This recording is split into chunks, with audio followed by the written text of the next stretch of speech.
Good evening, visitors. Welcome to the Australian War Memorial's Last Post ceremony. My name is Chris Weidenbar, and joining us today from the Australian Army is Lieutenant Andrew McGrath. We welcome the veterans who have served, those that are still serving, and the families that support them. We acknowledge the members of RSL and Services Clubs Association, RSL Victoria and RSL Queensland who are watching the broadcast of this ceremony across Australia. During the ceremony, wreaths will be laid at the base of the pool of reflection by visitors to the memorial. I ask you all to please stand and join in singing the national anthem.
Thank you.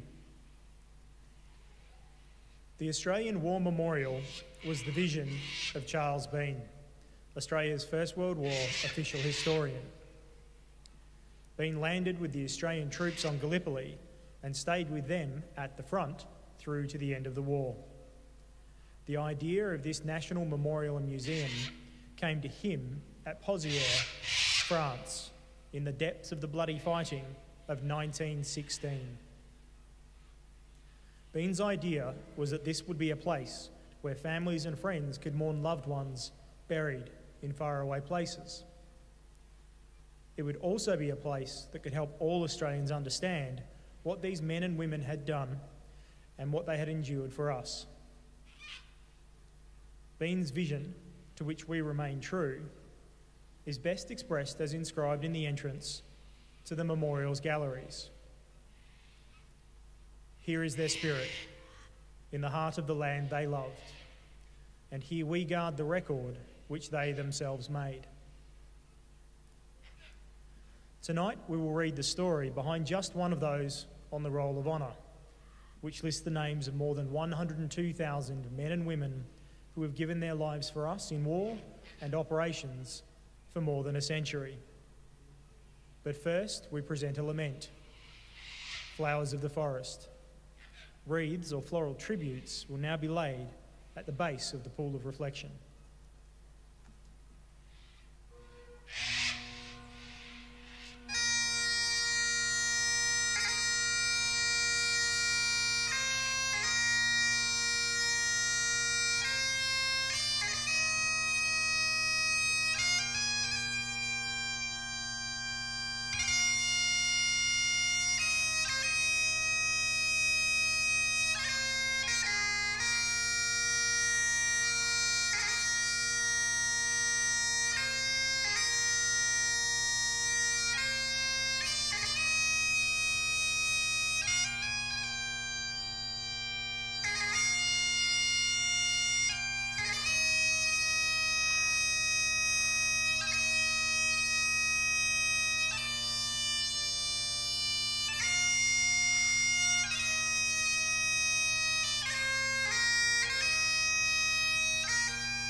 Today, we remember and pay tribute to Flight Sergeant Allan Edgar Pearce. Allan Pearce was born in Adelaide on the 19th of August 1921, the son of Edgar and Florence Pearce. After attending Adelaide High School and then Prince Alfred College at Kent Town campus, he worked as a bank clerk at the Adelaide branch of the Commonwealth Bank of Australia. A keen sportsman, Pearce played cricket for the Sturt District 11 and football for the Prince Alfred Old Collegians. On the 28th of April 1941, at the age of 19, Pearce enlisted into the Royal Australian Air Force. He soon commenced training as a pilot and before long embarked for overseas service. As part of the Empire Air Training Scheme, Pearce was one of almost 27,500 RAAF pilots, navigators, wireless operators, gunners and engineers who, throughout the course of the war, joined the squadrons based in Britain. Pearce arrived in San Francisco, where he travelled on to Canada to undertake further specialist training before travelling on to Britain, where he arrived on the 10th of March 1942. In August 1942, Pearce was posted to 1 Squadron, Royal Air Force. He was later posted to 222 Squadron, RAF, before being posted to 611 Squadron, RAF, which was based at RAF Station Brigham Hill. On the 11th of February 1943, Pearce was on an operation flying low in his Spitfire, which hit the water, killing him instantly. His body was unrecovered, and today his name appears on the Air Force's memorial overlooking the River Thames, the Runnymede Memorial, which lists all British and Commonwealth airmen with no known grave.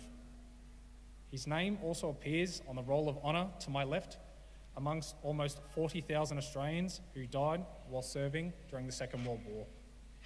His photograph is displayed beside the pool of reflection. This is but one of the many stories of service and sacrifice told here at the Australian War Memorial. We now remember Flight Sergeant Allan Edgar Pearce, who gave his life for us, for our freedoms, and in the hope for a better world.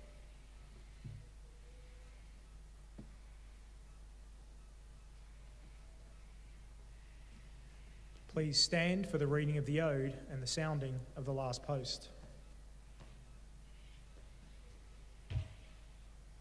They shall grow not old, as we that are left grow old.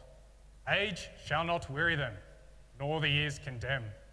At the going down of the sun, and in the morning, we will remember them. We will remember them.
Lest we forget.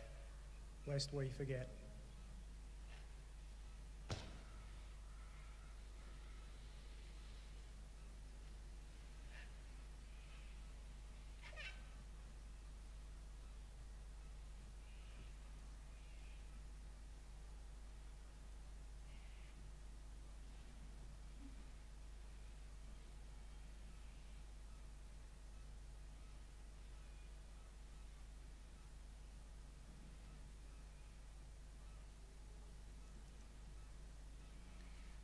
We leave you this evening with the words of the memorial's founder, Charles Bean. Many a man lying out there at Pozieres or in the low scrub at Gallipoli, with his poor, tired senses barely working through the fever of his brain, has thought in his last moments, well, it's over. But in Australia, they will be proud of this. Ladies and gentlemen, girls and boys, that concludes the last post ceremony. We thank you for visiting the Australian War Memorial and wish you all a very good evening.